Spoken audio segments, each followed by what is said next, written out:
Imagine this. Someone walks away and you can't stop thinking about them. Not because of what they said, not because of what they did, because they saw you in a way nobody else ever did. You're standing in a quiet place, not crowded, not dramatic. Just a moment where nothing is demanded of you. Someone is across from you. They're talking, you're listening. And in the space between their words, something shifts. Not attraction, not admiration, recognition. They feel seen, and they don't know why. Silence does the work first. Not awkward silence, the kind that feels intentional, grounded, unrushed. You're not trying to impress them. You're not reaching. You're simply there. And later, hours later, maybe days, they think of you again. Not because of what you said, but because of how they felt in your presence. That's where real attraction begins. Welcome to Psychology of Desire. This channel isn't about tricks, tactics, or performance. It's about emotional science, psychological truth, the quiet forces that move people before they're aware they're moving. If this kind of depth speaks to you, subscribe. Not to be entertained, but to understand. Most people believe attraction is created in the moment. A compliment, a gesture, a clever line. But that's surface-level noise. Stoic psychology understood something deeper. The strongest pull doesn't happen when you're present.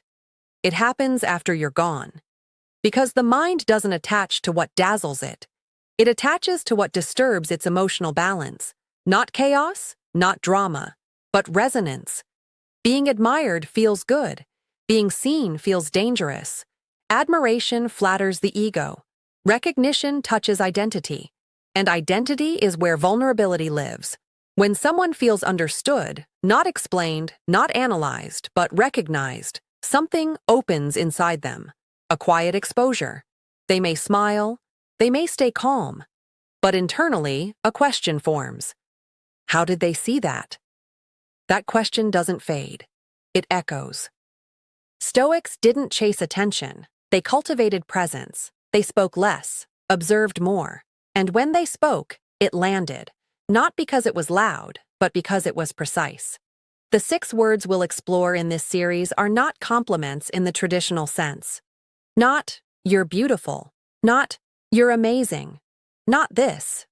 Not that. Those words disappear the moment they're spoken. These 6 words do something else. They reflect a part of someone they rarely show. A pattern in their thinking. A weight they carry silently. A strength they don't announce. And when that happens, attraction doesn't rush forward. It pulls back first. Because being seen creates vulnerability. Vulnerability creates emotional exposure. And exposure creates attachment, without permission. This is the uncomfortable truth. People don't fall for those who want them. They fall for those who recognize them. Recognition bypasses choice. It doesn't ask, "Do you like me?" It asks, "Why do I feel different around this person?" And the mind hates unanswered questions. So it returns, again and again, replaying the moment, your voice, your stillness, that single sentence that lingered longer than it should have. Attraction, in its deepest form, is delayed. It grows in silence. It strengthens in absence. That's why the most powerful words are rarely dramatic. They're calm, specific, almost quiet. They don't chase emotion. They name it. Picture this. You say nothing for a moment longer than most people would. Not to create tension, not to dominate, but because you're actually listening. The other person finishes their thought. And there's a pause. In that pause, you speak the first word, not loudly, not confidently, just clearly. The first word is, "I see." Most people rush past this word without understanding its weight. "I hear you" is polite. "I get it" is casual. "I see" is different. It doesn't respond to their words, it responds to them. When you say, "I see," you're not agreeing, you're not validating, you're acknowledging existence. Stoic psychology teaches that the deepest human desire isn't pleasure. It's coherence. To feel internally understood without having to explain yourself. When you say, I see, something subtle happens. Their nervous system relaxes. Not because you solved anything, but because you noticed. And being noticed, truly noticed, is rare. Most people listen to reply. You listen to recognize. That distinction is felt immediately, even if it isn't consciously identified.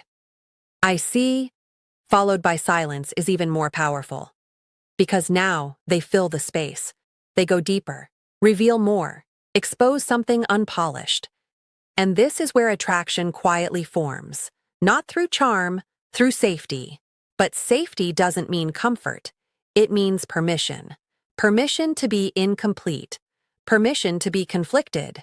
Permission to be real. Recognition creates vulnerability. Vulnerability creates emotional bonding. This isn't manipulation. It's human psychology. The mind doesn't attach to those who entertain it. It attaches to those who witness it. Now comes the second word. You. Not said with emphasis, not pointed, just present. I see. You. Not your success, not your image, not your role, you. This is where most people feel exposed without realizing why. Because you separates identity from performance. It tells the other person, I'm not talking to what you show the world. I'm talking to what's underneath. That's unsettling and strangely calming. People are used to being evaluated, judged, measured. They are not used to being recognized. That's why they remember you later, not during the conversation, after, when they're alone. When their mind replays the interaction and thinks, they noticed something. The third word arrives gently.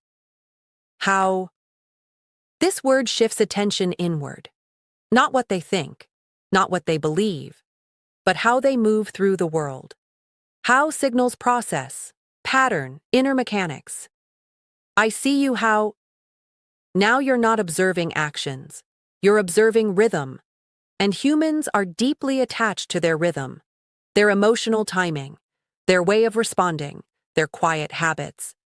To have someone notice this feels intimate, almost invasive, which is why it works.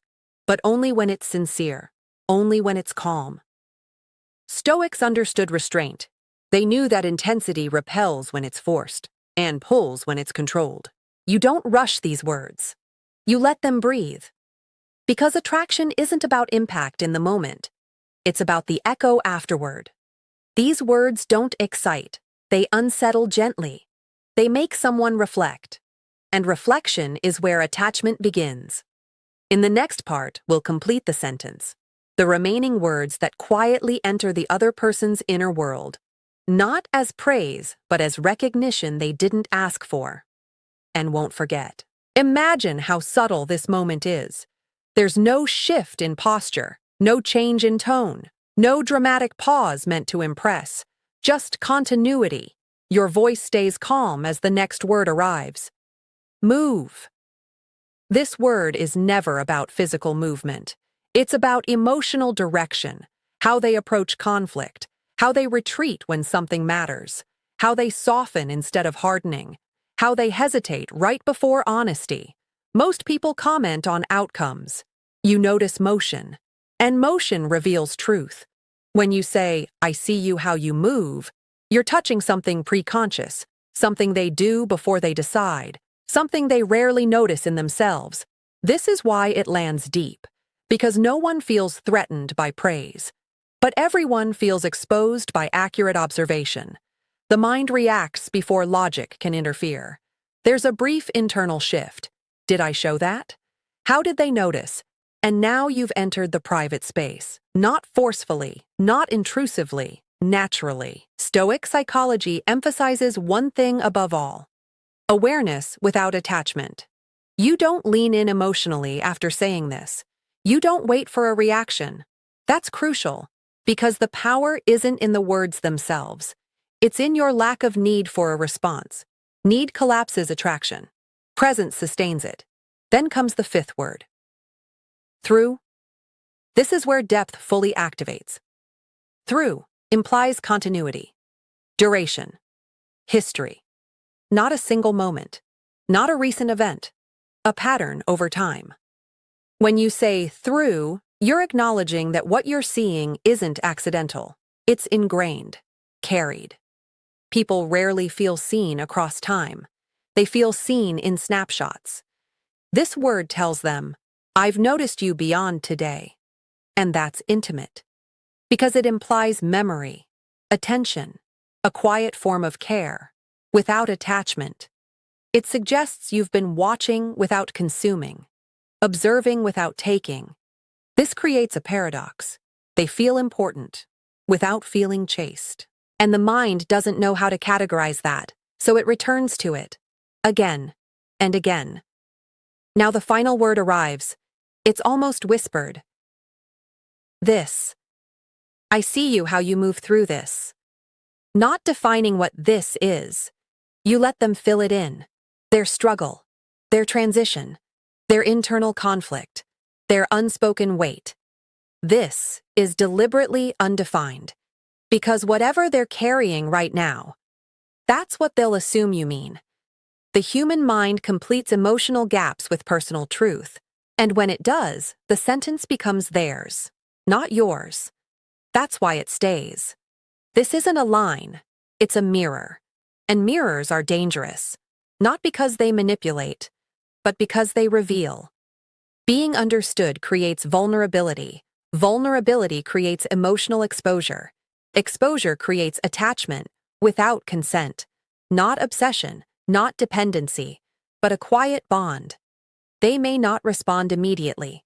They might nod, smile faintly, change the subject. But later, in stillness, they'll feel it. The echo, they'll replay the sentence, not word for word, but feeling for feeling. This is delayed attraction, the kind that doesn't announce itself, the kind that grows in silence. Stoics didn't seek to be wanted, they sought to be clear, and clarity is magnetic. Because clarity feels rare in a world full of performance. In the next part, we'll go deeper. We'll explore why these words work only when spoken from stillness, and how presence, not phrasing, is what truly creates the pull. These 6 words don't work because of language, they work because of state. If they're spoken with hunger, they collapse. If they're spoken to get something, they lose gravity. If they're delivered as technique, they feel hollow. Stoic attraction is never performative. It comes from being settled inside yourself. When you're grounded, your words don't reach outward. They land inward. That's why presence matters more than phrasing. You could say the sentence imperfectly. You could pause. You could even trail off. And it would still work. Because what's felt is not the syntax. It's your stillness. Most people speak to be received. You speak from being complete. That difference is felt immediately, even if it isn't named. And here's the part most people miss. After you say it, you don't follow up. No explanation, no softening, no reassurance. You don't say, I didn't mean it like that. You don't clarify. Because clarification steals power. Stoics understood this deeply. Meaning that's over-explained loses weight. Meaning that's allowed to linger gains gravity. When you leave space, the other person steps into it. They interpret, they personalize, they internalize. And now the attraction isn't happening between you, it's happening inside them. That's the echo effect. The moment replays not because it was dramatic, but because it was unresolved. Unresolved recognition is irresistible. Because the mind wants closure, and the heart wants to feel understood again. This is why delayed attraction is stronger than immediate desire. Immediate desire fades with familiarity. Delayed attraction deepens with distance. It doesn't burn hot, it burns slow, quietly, dangerously calm. And notice something important. At no point did you compliment their appearance. At no point did you elevate yourself. At no point did you chase connection. You simply noticed truth and spoke it without attachment. That's not seduction, that's presence. People don't become drawn to you because you want them. They become drawn because you don't need them to respond a certain way. Need pulls. Presence pulls harder. And the more at ease you are with silence afterward, the deeper the words sink. Because now they don't associate you with stimulation. They associate you with clarity. and clarity feels rare, safe, and unsettling all at once. That's the paradox. To be seen is comforting. To be seen accurately is destabilizing. And that destabilization is what creates attachment, not consciously, not intentionally, naturally. If this resonated, don't rush away from it, sit with it, because the most powerful shifts don't feel exciting. They feel true.